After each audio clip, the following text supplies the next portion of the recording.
A los 80 años he aprendido mucho sobre la vida, pero hay una decisión que lamento profundamente: mudarme a un asilo de ancianos. En ese momento parecía la elección correcta. Mi familia me animó, prometiéndome que tendría todo el cuidado y comodidad que necesitaba. Les creí, pero una vez que llegué allí, me di cuenta de que la realidad no era en absoluto como me la había imaginado. Sé que muchos de ustedes podrían estar considerando esta opción, ya sea para ustedes mismos o para un ser querido. Tal vez sientan que es la decisión más segura, o quizás les han dicho que hará la vida más fácil. Pero antes de dar ese paso, quiero compartir 6 cosas que desearía que alguien me hubiera dicho antes de mudarme. Porque la verdad es que la vida en un asilo de ancianos no se trata solo de conveniencia, lo cambia todo. Y una vez que entras, salir no es tan simple como piensas. Quédate conmigo hasta el final porque algunas de estas lecciones podrían sorprenderte. Y si conoces a alguien que esté considerando un asilo de ancianos, este video podría ser exactamente lo que necesita escuchar antes de tomar una decisión que cambiará su vida. Ahora, comencemos. Arrepentimiento 1. La ilusión de la comodidad. ¿Sabes qué fue lo primero que noté cuando llegué al asilo? El silencio. No ese silencio tranquilo de una mañana en casa, sino ese silencio pesado, como si el tiempo se hubiera detenido. Me recibieron con sonrisas, me mostraron mi habitación, pequeña pero limpia, y me dijeron: «Aquí estará cómodo, señor, nos encargaremos de todo». Y yo les creí. Esa primera noche, después de que me ayudaron a meterme en la cama, algo que había hecho solo durante 80 años, me quedé mirando el techo. El colchón era nuevo, pero no era el mío. Las sábanas olían a limpio, pero no olían a hogar. Y entonces lo entendí.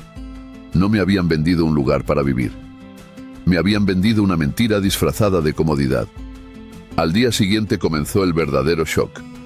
A las 7 en punto, sin preguntarme si había dormido bien o si quería descansar un poco más, una enfermera entró con mi desayuno. «Buenos días, señor. Hoy tenemos avena», dijo alegremente, dejando la bandeja frente a mí. No importaba que yo odiara la avena. No importaba que durante 60 años hubiera empezado mis días con café negro y tostadas. El menú decía avena, y avena sería. Esa primera semana fue un rosario de pequeñas rendiciones. Mi ropa, lavada y de vuelta sin preguntarme cómo la quería doblada. Mis paseos, solo permitidos cuando alguien tenía tiempo para acompañarme. Mis medicinas, administradas sin explicaciones. «Es por su bien», me decían. Y yo, como tantos otros, asentía. Porque al principio uno cree que es temporal. Porque al principio uno todavía no entiende el precio de esa comodidad. Recuerdo especialmente el día que quise leer mi libro favorito antes de dormir. Lo busqué en mi mesa de noche, pero no estaba. «¿Dónde está mi libro de Gabriel García Márquez?», Zrenia pregunté. La enfermera me miró con pena. «Lo retiramos, señor. Pensamos que podría lastimarse si se le caía de las manos por la noche». Ahí lo entendí. No era mi vida. Era su protocolo. Lo más peligroso de esta comodidad es que te va convenciendo. Primero aceptas que decidan tu menú, luego tu horario de sueño, después qué leer o ver en televisión, y cuando quieres darte cuenta, ya no eres tú.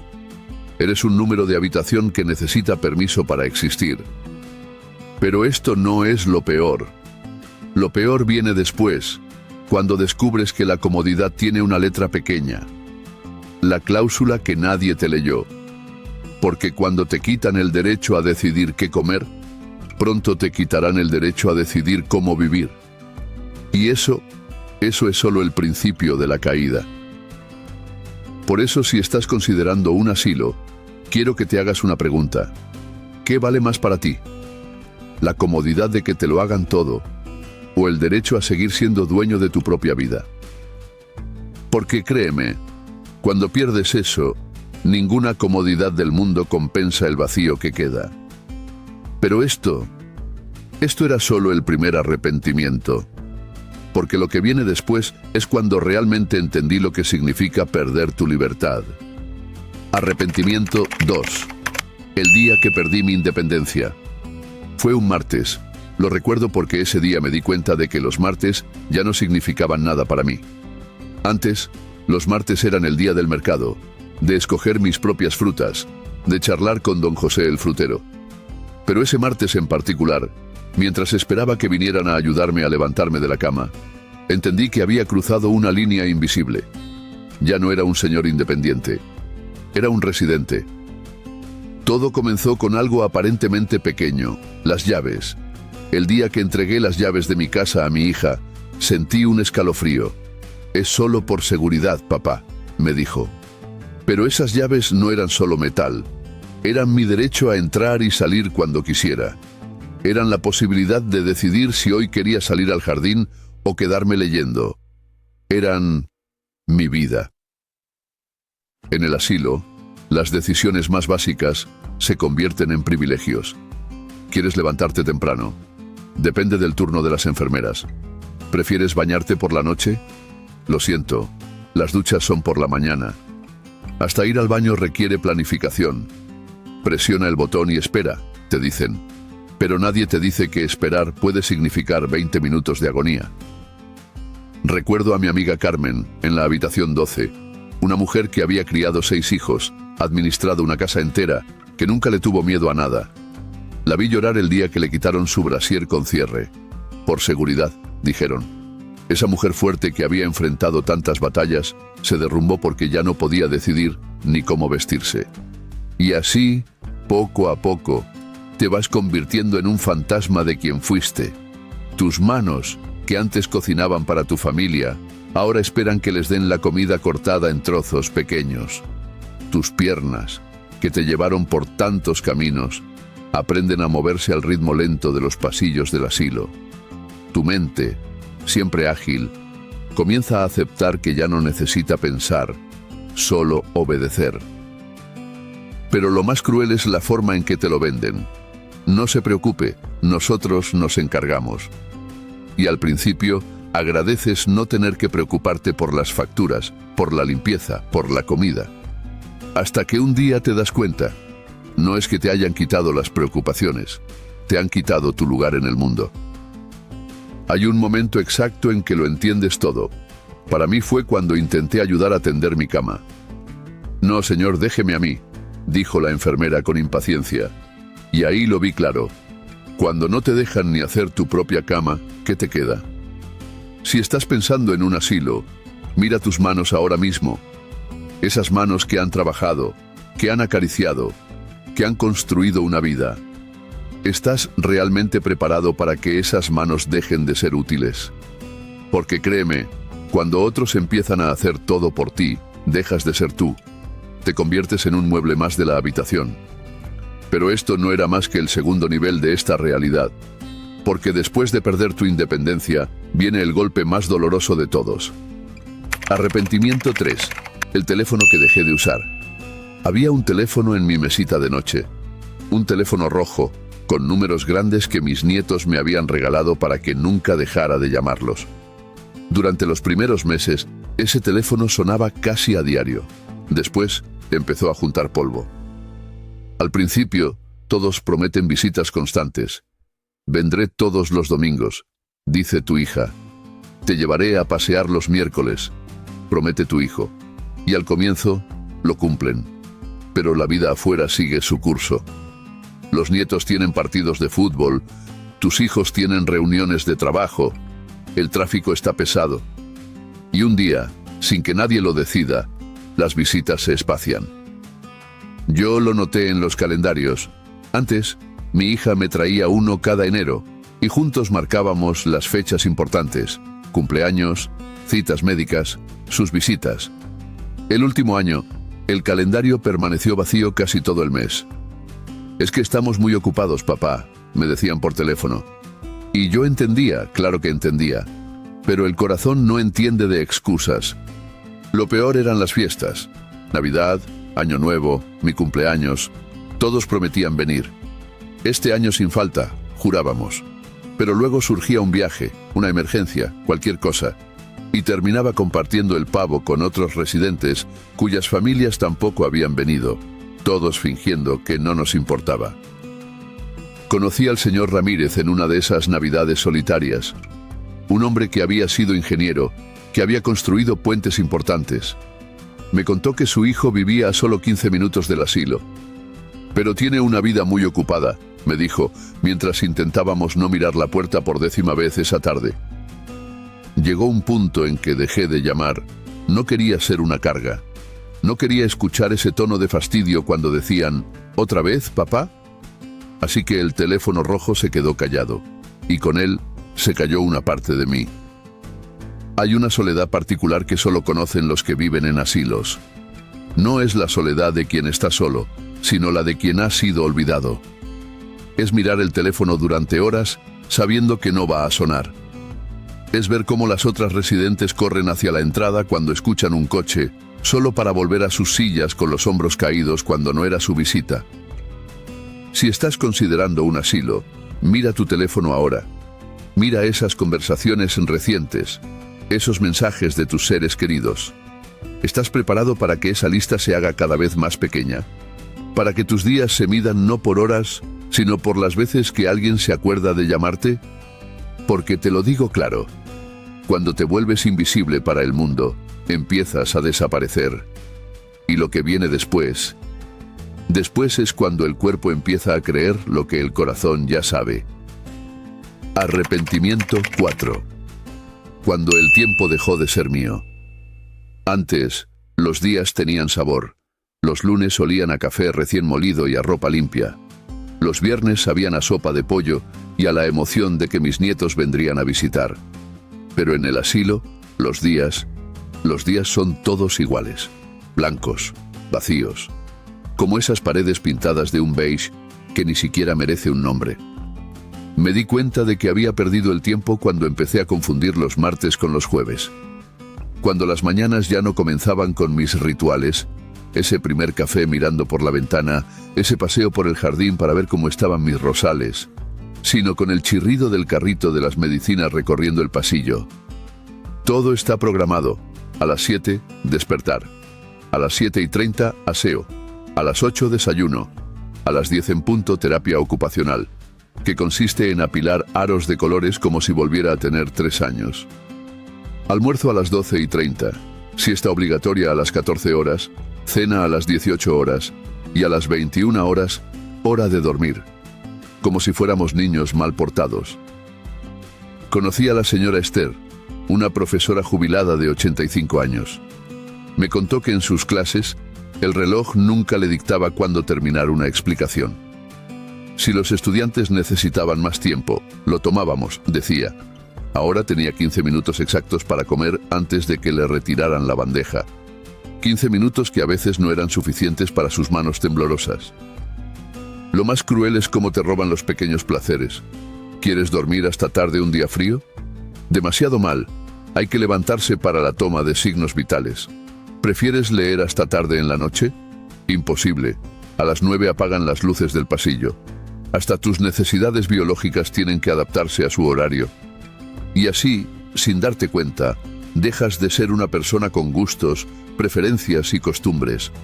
Te conviertes en un número que sigue un programa que no fue escrito para ti, sino para la conveniencia de una institución. Pero esto no es lo peor. Lo peor es lo que le hace esto a tu mente. Cuando dejas de decidir cómo pasar tus días, cuando dejas de tener cosas que esperar, cuando cada jornada es idéntica a la anterior, algo dentro de ti comienza a apagarse. Hay una razón por la que llaman a esto hogares de reposo, porque es donde van las personas a reposar, hasta dejar de existir. Si estás considerando un asilo, mira tu reloj ahora mismo. Esas manecillas que marcan tus ritmos, tus decisiones, tu vida. ¿Estás dispuesto a entregarlas? Porque una vez lo hagas, no las recuperarás. Pero lo que viene ahora es cuando el cuerpo empieza a creer lo que el alma ya sabe. Arrepentimiento. 5. La silla de ruedas que no esperaba. Cuando llegué al asilo caminaba por mis propios medios. Un poco lento quizás, pero con orgullo. Mis piernas me habían llevado por toda una vida. Desde el campo donde crecí hasta la ciudad donde crié a mis hijos. Pero nadie me advirtió que en este lugar las piernas son un privilegio que te pueden quitar. Todo comenzó con pequeñas recomendaciones. Mejor use el bastón, señor, no se levante sin ayuda. ¿Para qué caminar si podemos llevarlo en silla? Al principio lo resistí, pero después de la tercera caída, causada más por el pánico a caer que por falta de equilibrio, acepté la maldita silla de ruedas. Lo que nadie te dice es que en los asilos existe una ley no escrita. Una vez que te sientas en esa silla, nunca más volverás a caminar como antes. No porque no puedas, sino porque el sistema no está diseñado para que lo hagas. La fisioterapeuta venía 2 veces por semana, pero sus sesiones de 15 minutos no compensaban las 23 horas y media que pasaba sentado o acostado. Mis músculos, esos mismos que me habían sostenido durante 8 décadas, empezaron a desaparecer ante mis ojos, como nieve al sol.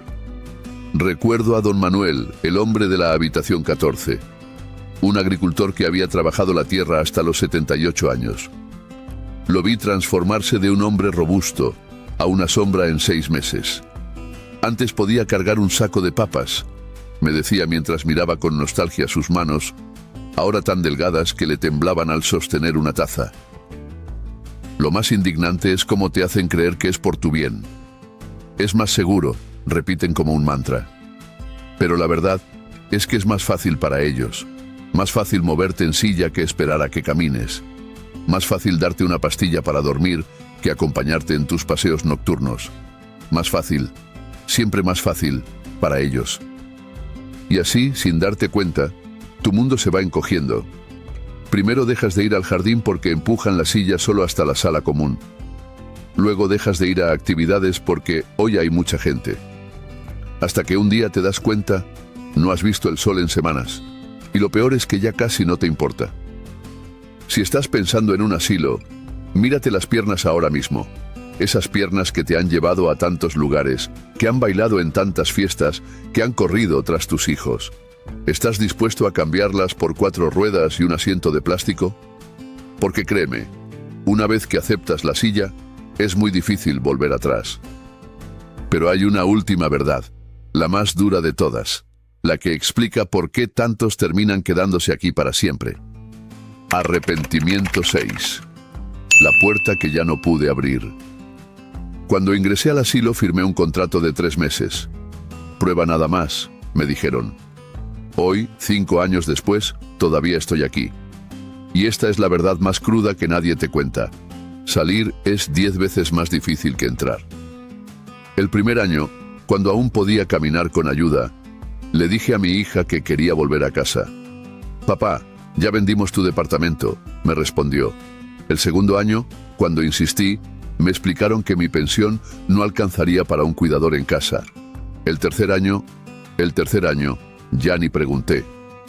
Conocí a la señora Rosa, una excontadora de 79 años. Había ingresado temporalmente después de una cirugía. Cuando intentó irse, descubrió que sus hijos habían alquilado su casa y usado sus ahorros para pagar el asilo. Me quedé sin nada, me confesó. Ni siquiera tengo a dónde ir. El sistema está diseñado para que te quedes. Cada día que pasa te vuelves más dependiente. Cada mes, tu vida exterior se desvanece un poco más. Cada año, la idea de volver al mundo real se hace más aterradora. Hasta que un día, la única realidad que conoces son estos pasillos, estas paredes, esta rutina. Lo más cruel es cómo te hacen creer que es tu decisión. Claro que puede irse si quiere, dicen. Pero omiten mencionar que ya no tienes casa, que tu familia se acostumbró a no cuidarte, que tu cuerpo olvidó cómo valerse por sí mismo. Omiten decirte que el precio de la seguridad es tu libertad. Hoy, cuando miro por la ventana hacia ese mundo que ya no es mío, pienso en todo lo que perdí. No solo mi independencia o mis pertenencias, sino algo más valioso, mi derecho a decidir cómo y dónde vivir mis últimos años. Si estás considerando un asilo, hazte esta pregunta.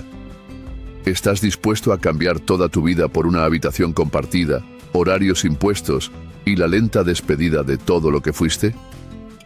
Porque una vez que cruzas esa puerta, volver atrás podría ser imposible. Pero aún hay esperanza, porque mientras respiremos, mientras podamos alzar la voz, mientras recordemos quiénes somos, la lucha no termina. Y esa esa será nuestra última verdad. No les cuento esto para desanimarlos, sino para alertarlos, para que si algún día enfrentan esta decisión, lo hagan con los ojos abiertos. Hay alternativas: cuidadores en casa, comunidades de adultos mayores, familias que se organizan para turnarse. Lo importante es recordar esto: envejecer no es un delito. Necesitar ayuda no nos hace una carga. Merecemos vivir con dignidad hasta el final, no simplemente existir en un rincón olvidado. Ahora que conoces estas 6 verdades, la pregunta es: ¿qué harás con esta información? Porque esto no es solo mi historia, podría ser la tuya, o la de alguien que amas. Pero no termina aquí. En los comentarios quiero saber, ¿cuál de estas verdades te impactó más? ¿Y qué alternativa crees que deberíamos promover para evitar que más personas pierdan su libertad? Si este video llegó a tu corazón, compártelo, porque a veces la mejor manera de cambiar el sistema es encender una luz en la oscuridad. Gracias por quedarte hasta el final, y recuerda, la vejez no es el fin, es solo otro capítulo, y merece ser vivido con dignidad.